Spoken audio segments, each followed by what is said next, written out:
Welcome to another Hi exclusive right here on Hi TV, your luxury channel.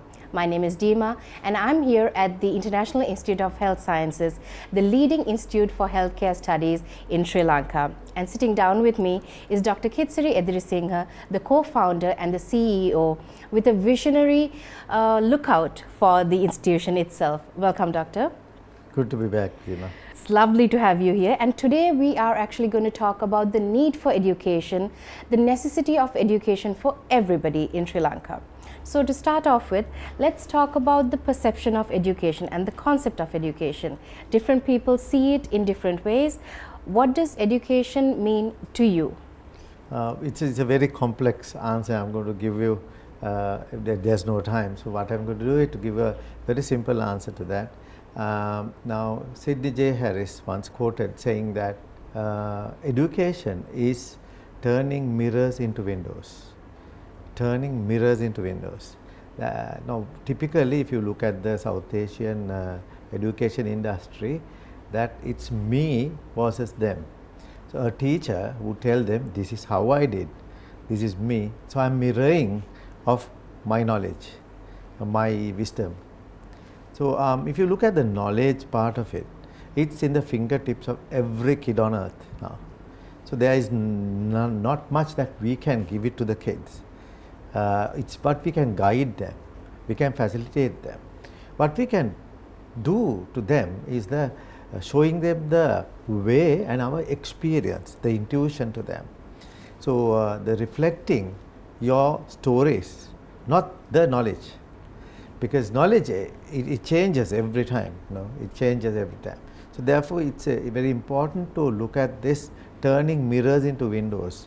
And the end result is, if you try to mirror you and you explain them to do something, a thing to do, a answer to give for a question, what will happen is they have a thing called a convergent thinking. So as you get educated, then what will happen is you have only a teeny-weeny answer to give for a big problem. You don't have. Ideally, in today's context, we have to have many answers to a question.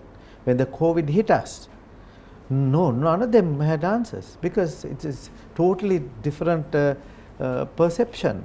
We never expected that to happen. So the pundits like us, the healthcare professionals, the whole world got stuck. Simply because we did not have answers to, we have only one answer to a question.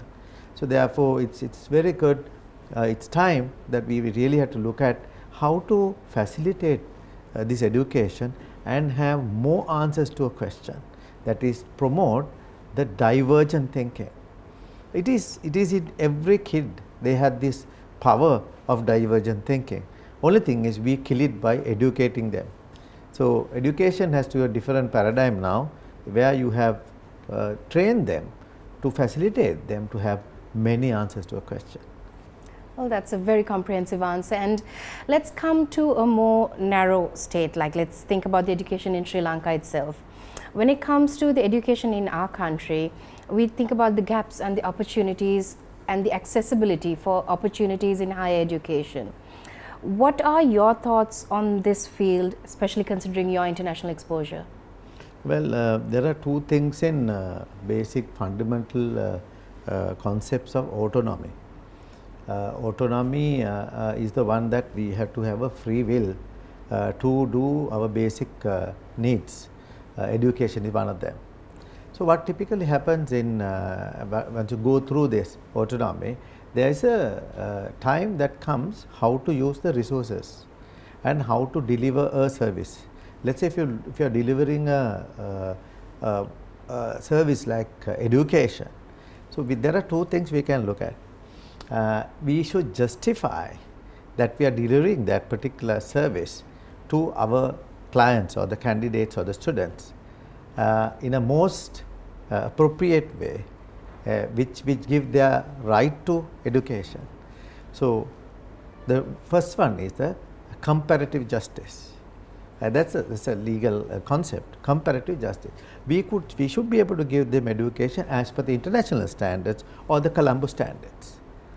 So that depends. That's a standard that we are looking at. The second form of justice is a distributive justice, So when you are in either in rural area or in Colombo versus England, there is a gap before we have limited resources. When we have limited resources, the distributive justice, that concept comes in. We have to do whatever we have and deliver the service. So if I am trying to talk to the audience regarding international education and Sri Lanka, there's a vast difference because we work within our resources. So based on this distributive justice or the existing resources that we use to deliver a program like education, one of the essential services, we have problems. So the whole education industry or the system is based on availability of resources. So therefore we restrict them at the A levels. So if you want to do science, if you want to do anything, do medicine, healthcare, they would say you have to come in science because we have limited numbers out there on the top. So there is a limitation to higher education. So therefore based on that, we have restricted them. There is no evidence that a proper nurse will come from learning science in A levels. There is no evidence. So therefore internationally they have included everyone, irrespective of the race, age, gender. Now in Sri Lanka only 5% of the males are allowed to do nursing.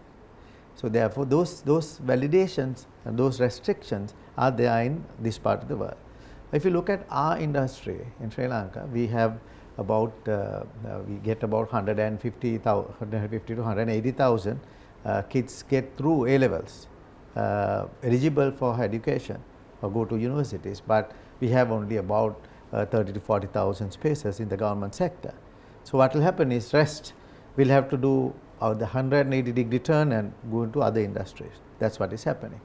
Thankfully, for Sri Lanka, we have a very strong private sector education system called Sri Lanka Non-State Higher Education Institutes. We have about nearly 30 institutes which supports that 150, which is not included in the higher education system in the state sector. We absorb them. So we cover about nearly 35 to 40,000 now. It's growing. So there are opportunities to include them from the excluded state sector. So it's happening now. And in addition to that, some would move out of the country immediately after A levels. So roughly, typically around 20,000. I think there'll be more going out of the country at the moment. But inclusivity as a concept should come in to our systems, but based on the economic support that you give to the industry. So that's the name of the game, if I may say. Well, there you go. When we come back, we'll talk a bit more about the private institutions and the role they play in the education system within our country. We'll take a short break.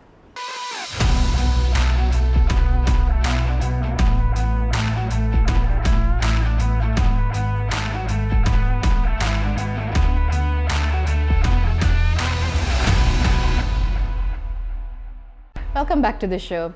I'm in conversation with Dr. Kitsari Edrisinghe about the need for education in Sri Lanka. Now, talking about the education in Sri Lanka at the time being, think about the students who are doing our A levels. Now, the process is getting dragged on. There's no end date in sight per se. A lot of children have put in their effort, their time. Well, a lot of sacrifices have been made, I suppose, from the parents' point of view. A lot of financial sacrifices have been made. It's come to a point where the children and the parents alike are thinking, do we need A levels as a qualification per se? Let's talk about that, Doctor. Interesting but controversial question. There is this professor named Ken Robinson, one of the international educationists. He has this concept called new paradigms in education. He talked a lot about what is happening for today's 21st century kids. 21st century kids will have to face the 21st century problems. But unfortunately, we are training 21st century kids with 19th century concepts. So we think that the kids can be divided by age, divided by gender. Their brain works. When you are older, you have a better brain. So that's a very controversial one if you look at the science. So therefore the age has no limit. You understand, because the brain works in such a way that if you train them by 7 years 2 to 7 years, the one that really brain compartmentalized and ready to learn. You can get a PhD by 12 if you really train them. Brain has the capacity. It's how you train them, how you facilitate them. So answer your question, in Sri Lanka, if you are going to the government institutes, yes, you need A-levels. If you are going to go to a government job in Sri Lanka, yes, you need A-levels. But if you are going for a international education, all what they look at, is there a substitution for A-levels. So you have foundation programs there. If they show well, you can exempt certain subjects. If you look at, asking from my perspective, advanced level is not necessary to be educated in higher education. But there is another catch in this, because if we are trained, education is not only giving them knowledge, skills and attitudes and values, but there is a total behavior you are looking at. If the kid or the student is ready to learn, and if they have the maturity to absorb such a load in higher education, then there is a problem. So if they are mature enough to go and absorb them, let them go ahead. So what typically the foreign countries, what happens is that they would do a competency analysis, and there is a thing called a recognition of prior learning, RPL. There are systems to include them at any age. So we are moving towards that as a private organization, because if the international, most of our kids are going to international organizations, so if they accept that, so there is no necessity to spend time and money and waiting for another 2 to 3 years. So therefore you can avoid that by doing a basic foundation, provided they get the matured brain to absorb in higher education stuff. There you go. Well, something to think about for parents and students out there watching this. Now let's come back to the private educational institutes in Sri Lanka.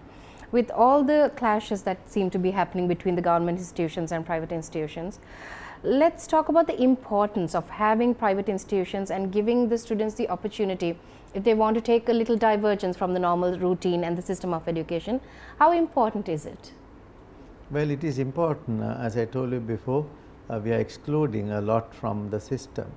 So you start from 13 years of study, almost 300,000 students sit for A-levels, and only a handful are included, 30 to 40,000 in advanced level A-levels, who move into the state sector education. But you really have to look after the others, they are excluded. So if you don't look after them, you would see different forms of agitation would come into the system. So education is one of them. So what Sri Lankan non-state sector educational organization, which are approved by the UGC, University Grants Commission, and also there's a heap of vocational organization, and there's another international transnational delivery programs are conducted by different organizations. They do a wonderful job. So they look after most of those excluded. So it's very essential that you improve this system rather than going against them, because if you can't look after them, who's going to look after them? Somebody has to look after, the private sector look after. The issues that we foresee, the current tax regimes, current facilities given to private sector is extremely difficult to compete with the state sector. If you say the state sector is funded by the government, and state sector also doing now private education, they do part-time programs, and that's extremely good, but it will be competitive with the private sector education. So there are policy decisions that the state will have to do. That is in the process. We are very positive about Sri Lanka. We are very positive about Sri Lankans. Kids who can go anywhere in the world can do many things. So therefore, it's important to look after them, either by the private sector or the government sector. Well, coming back to IIHS now, whenever we talk about IIHS, we refer to IIHS being the pioneer in education where healthcare is concerned. So far you have had 100% success rate, whether it's completing your programs on time, giving out their degrees on time, or getting them job opportunities. It's been perfect. You've had a perfect record. Congratulations on that. And Thank we you. would like to know what your success, the secret to your success is.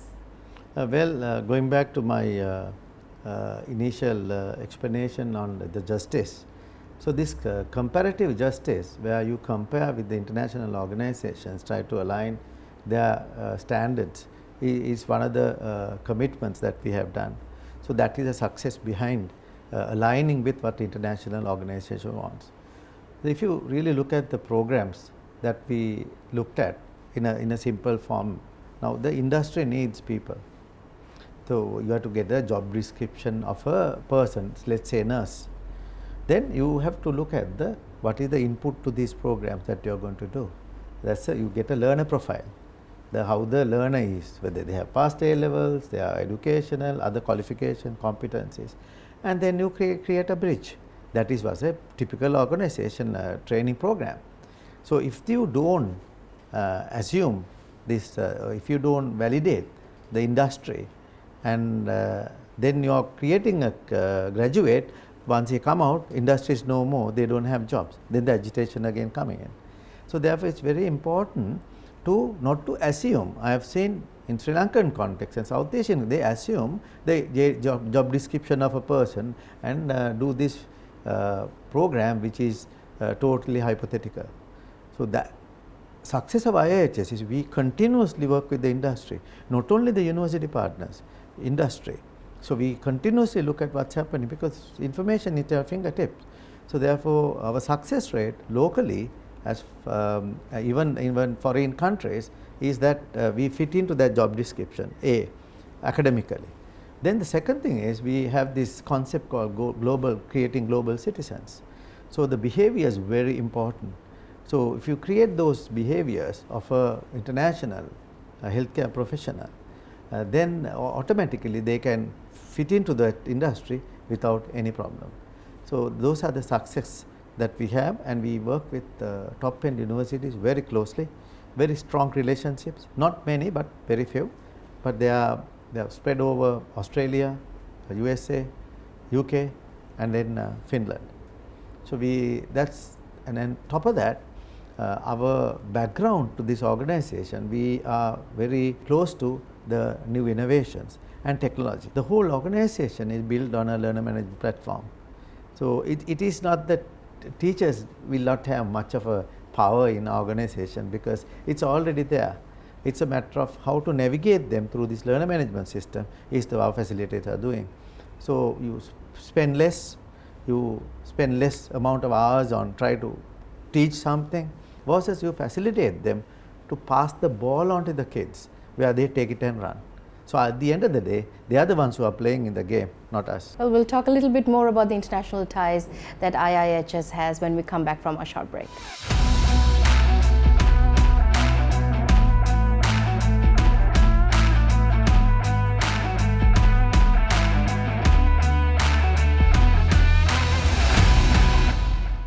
Back in conversation with Dr. Kitsari Adrisinghe at IIHS here in Valisara. Now, before we went into the break, we were talking about their success and their secret behind the success to getting job opportunities going for the students who are here in the institution. Now, let's talk a little bit about your international links and connections. You are working closely with industrial partners based in UK, USA and in Australia. How important are these links to get job placements for your students? Very important. I must mention here, IIHS is a training organization. That's not a job agent or job agency. So, but since we are working very closely with the industries in abroad, so we have created like a job market in Sri Lanka. So, for example, nurses who are graduating here, they could apply and go off to X, Y and Z countries, but parallelly the industry would come and interview them here and take them there. So, that kind of a relationship we have. So, in terms of because we are organizing them or training them to suit that industry, as I told you before. Now, if you look at the training organizations that we have, in Australia, we work with 3 universities, James Cook University, then Deakin University, and then Edith Cowan University, which are located in different states. And then we also work very closely with Coventry University, UK. Most of our bachelor's programs delivered in Sri Lanka by them. And then Malaysia, we work with Open University Malaysia. And in Finland, Metropolia Science of Allied Health Sciences. So those universities are there with us. United States, we work with SUNY Canton, State University of New York. So those have given the students an opportunity to complete their study about 3 years in Sri Lanka, finally there, or they can they have the opportunity to gain experience whilst they are studying, because some of the lectures are conducted by them in Sri Lanka because of technology. Secondly, they working with the industry. So we work very closely with National Health Services, NHS UK, also Care England. Those two are working with us simply because they have such a big demand. They need us. So therefore, we also need them because to gain the standards up. So therefore, it has been a really great journey, tireless journey. But still, there is fruits are coming out now. We are not only creating opportunities for young kids, we are creating opportunities for professionals, nurses, healthcare professionals. We also create the lay population, if I may say, the professionals who have lost jobs, who wants to get into the healthcare industry. We are doing that as well now, because we have a national duty to support the country at this particular moment, export skilled labor, also stop dollar outflow by when the kids go out to do the education. There's a lot of money spent. If they can do it here, and if they can go for the jobs outside, so that would save a lot of dollars to the country, and we are really doing it. Now, when we talk about IIHS, you always talk about having a vision. You have always had a vision to make IIHS the regional hub where South Asia is concerned for healthcare studies. Now, with that aim in mind, you are launching a multiversity. Now, we have recently been to the premises. There was a soft launch for it. So, when are you planning to launch the multiversity and make that dream come a reality? It is an important concept, and the direction that we took for do three things. To attract foreign students to Sri Lanka.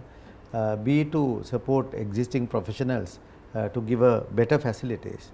3, to organize environmentally friendly organization where you merge the project education with the community and the environment and then the economy.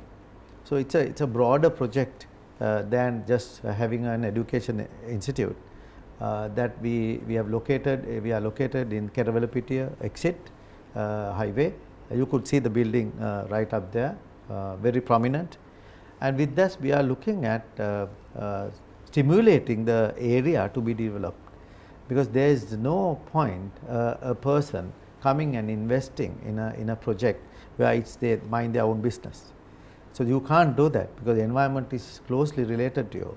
And we hope that simulation of this project for the Kerawalapitia industry would create a very environmentally friendly, but a project where the community will also get benefits out of it, as well as the development in the area. Well, we are hoping for greater and bigger things with the multiversity here in Sri Lanka. And before we conclude, a little bit about the calendar dates that are upcoming.